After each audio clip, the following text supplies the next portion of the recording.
So today I am finishing up the line work for this character over here, just to finish off the berry boys. I'll show you how I set up my layers, my process, and currently looks like in Blender 4.3. There are a couple of changes, but nothing major so far. I will say that 4.3 isn't as stable, and there are some features that are missing in 4.3 that are present in an earlier version. So if you're looking to start animating in Blender, I'd recommend this video and choosing an earlier, more stable version than the current one. And I'll be sure to link everything in the description. So firstly, I'm going to go up to the top and make sure that my little guy's grease pencil object is selected. In this one, we have all our layers, and this is the one I'm working on. If I tap this and then I make sure that my auto lock inactive layers is checked, this is so that when I draw or sculpt or erase a section of what I'm working on, it doesn't get everything else that is in the grease pencil. And if I move to different layers, you'll notice that they unlock as I tap them. If these are all unlocked, they will all create extra keyframes, be sculpted when I use the sculpt mode, and erase when I use the eraser. So let's scroll along, make sure that we can see where our keyframes are. And so there's not too many to redo in this section. So what I'm going to do is, with this selected, I'm going to duplicate empty keyframes. So it makes a copy of this layer, but they're all empty. So I can then click here and reduce the opacity so it goes down. And then if I move over, I can start over here. And this is like our first frame. Now, the only thing about this is from this frame, we are over the top of the beer. And then from this point, we are behind it again. So there will actually be 2 layers involved in this. So what I'm going to do is I'm going to name this Mug Boy Behind. And then I'm going to duplicate this one again and say Front. And you'll see why when I move them around underneath the mug, just so I don't have to erase or duplicate anything later. To get started, I'm going to work on the behind layer, and I'm going to go in draw mode with this pen, and the brushes are either down here or you can click up here to have a look what you've got. So currently this is a fill material, so I'm going to scroll up and do solid stroke. If you want to make a new material, it's in the materials tab, you press the plus, and then you choose whether a stroke or a fill. This is like a default material that I have, and these are all the other ones that I have created to color in, which you can see in this other video over here. Right, I'm just gonna get rid of this. Now, a trick to erase and draw. So if you hold the control key while you're in draw mode, you can actually erase everything. Now to adjust that, and see which ones are which, I'm just going to turn the strength off and then get rid of it like that. So if I draw something, I can then hold control and then erase. Now, unfortunately, another thing that is different in 4.3, which used to happen in earlier versions like 3.6, 4.0, is if you went to the erase tool and you chose your settings here, it would adjust. So I have stroke on usually. So if I draw something, and then I erase, it gets rid of the whole thing. It seems to not be adjusting quite so well. So if I do that and then hit control, it then does like a dissolve or a point. So dissolve usually looks like this, which is what it's doing. Point is a little sharper, and you can see this edge is a lot more sharper. Stroke gets rid of it completely. So I typically use either point or stroke. The erase does actually look a lot better in 4.3 for dissolve. So that's a point in its favor and a point that's not so good. Pros and cons to every update in Blender. Right, so for drawing, this is much too big. So I'm going to try 1, and I kind of want it to match the width of my current line work. I don't want them to be all different sizes, so I'm going to go for 0.7, I think. Oh, 0.9 looks like. Yeah, that's about right. Okay. So I'm just holding control to erase, and I'm just gonna trace over my rough animation. Now there's a little wiggle over here that I didn't mean to do. So what I'm gonna do is I'm gonna hold the Alt key, and that will activate my brush stabilizer. And you can see there was like a little tail to show where the string is. So if you want to adjust these, you can tick this and then adjust the settings. I like to have mine fairly low, and then you can turn it off again so that when you draw it's normal, and then you can hold the Alt key and it will wiggle for you. You can see why I prefer the stroke or point erase. So I will have a look into that and see why that is not now reflecting that. Let's keep going. It really is as simple as moving to the next frame and tracing over my rough animation. Now, this is a smear frame where everything is really stretched out. So it's meant to show those quick movements between two keyframes. It's really good for saving time if you don't want to animate the whole thing. I use it a lot. One, because I do like the style, and two, I will take any shortcut I possibly can. Now, it doesn't matter that I'm going over this section because I will be having this layer behind the actual mug, so this area won't actually be seen.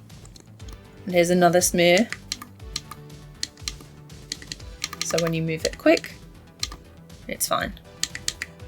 And it looks like you actually animated more than what you actually did. If you want a full tutorial on how to animate a smear, I will do that. It is on my list already, but I will bump it up to something that's going to happen a little sooner. And then you just want to make sure that you are closing off all the lines so they're all connected.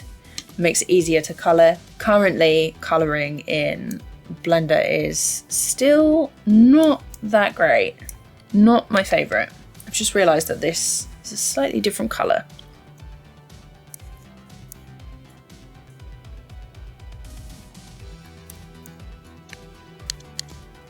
I'm going to do the hat first because it's coming over like that. And the eyes have moved down in the face because he's looking down. Another tip is if you're using shortcuts and they're not always working. So I'm using the up and down arrow keys to skip to the next frame.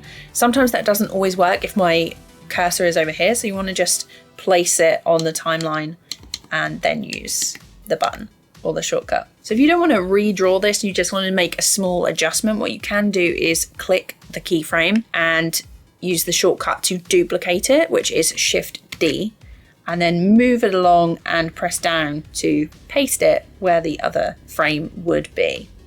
So what I'm then going to do is I'm going to go to sculpt mode. I'm going to make the radius bigger, and then I'm just going to press it down a little. So he's in a slightly different position, like he's moved slightly. And then I'm going to go back to draw mode and add in the arms just here. This is still behind. And then this one is the last one that we're going to do on this layer, the behind, and then we'll be in front for this section. If you want to use the onion skin, you can tap this button here. And then if you go to the layers and scroll down, you can change the colors just here in onion skinning, and you can adjust the opacity as well and how many frames you want before and after. My before is usually blue and then my after is usually red. Now this doesn't really matter too much if there's more of a wiggle or a difference in positioning for little details like the eyes and the mouth, because I will be using a modifier to give it a boiling line look. So I'm just going to add a modifier, deform and noise. This has changed a little bit since the last update. So if I change the position, you'll notice that it's moving in real time. If you want to make some corrections, just turn those off. I really want it quite low like that. So in the spaces between keyframes where really it should be still, Blender will generate a little wiggle for me, and that makes the animation seem a lot more alive, especially if you're using limited frames or you just want something to look a little bit more alive. But it will then translate to the rest of the grease pencil. Like you can see these guys are moving around, so I don't want them to move that much quite yet. You can always turn it off if you want to bake the modifier into your animation, which I don't recommend unless you're like right at the end and you save a different version, just so you've got the original as a backup. You can apply to the active keyframe and apply to all keyframes. You can also duplicate it and influence single layers, which means if I only wanted this little guy to be wiggling, I could have that.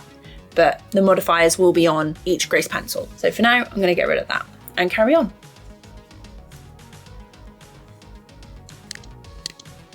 Now from here, I'm going to be on the in front layer. Now these ones move very little, and that's because they are a copy of this first frame, but then they are moved with the sculpt tool, and then they are back to being behind again. So if we go to sculpt mode, I also have another toolbar set up in here, and I just want to hold, and then if I go between these frames, that's fine. This one needs to come down a little, and I'm just going to turn off the strength so it's like a single pressure. Then move to the next frame and adjust this one as well. And I'm going to turn on the onion skin so I can see, and flick through the frames just so I know that everything is fine. And then this one, if I turn the onion skin off, I do want a frame just between these two. There we go. And then this one, we are back to the underneath, and I'm going to go back to draw mode. And unfortunately it's changed my lines. There we go.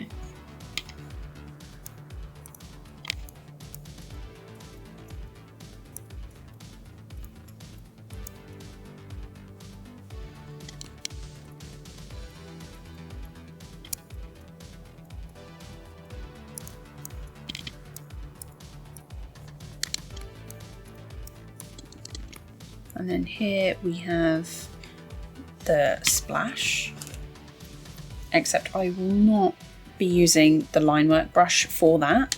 I will be using a separate material. So I'm going to go here and I'm going to make a new material, and this will be splash, and it's just going to be a fill material. Actually no, it's going to be both, and the base color I'm going to pick from here. And then the way that looks is like that. And I'm just going to go over my line work like this.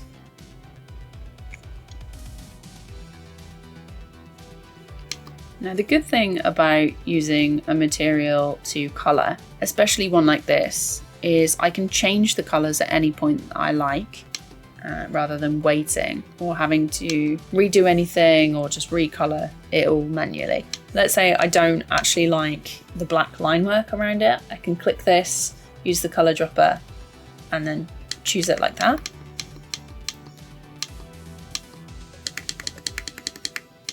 Or I can make a darker colour, or I can turn it off completely, and then it will just be the pink. Now to colour the two of these, I'm going to go back into my layers and scroll down, and I'm going to do the same thing, duplicate empty keyframes, and I'm going to say MBBC, C for colour, and that links to this one. It has made a new layer above, so I'm just going to move that underneath because we want these two to be attached. It's going to reference absolutely everything that is in this grease pencil. So what I want to do is go down and just turn off everything that's going to be near it. So I think I can just have the mug disappear because there's no interaction with the rest. So on this color layer, I'm going to go to the fill tool, and then I'm going to choose from my materials that I made earlier to color these guys. I'm just going to hide this layer so I know when it gets to that section. So I'm going to move next frame. This one is the hat. Double tapping is very odd. So you know what? It might actually be that I'm going to have to turn the rest of these off. If I turn these off as well, we can see what we're doing maybe. Like this. There we go. So sometimes Blender will decide to take everything else into account as well. Not always my favorite thing to do. Turn that off as well, because the rough work is also interfering with this.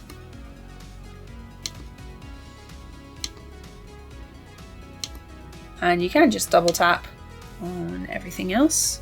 Scroll down, change the color, double tap again, extend the gap closure. As I said, Blender is going to challenge you. It's going to throw up things that were fine in the last project that you made. So I'm gonna have to close this manually. Go back to the draw mode. And go back to the fill, change the color, and it's fine again, but I have drawn that on the line work layer. So just made an adjustment there.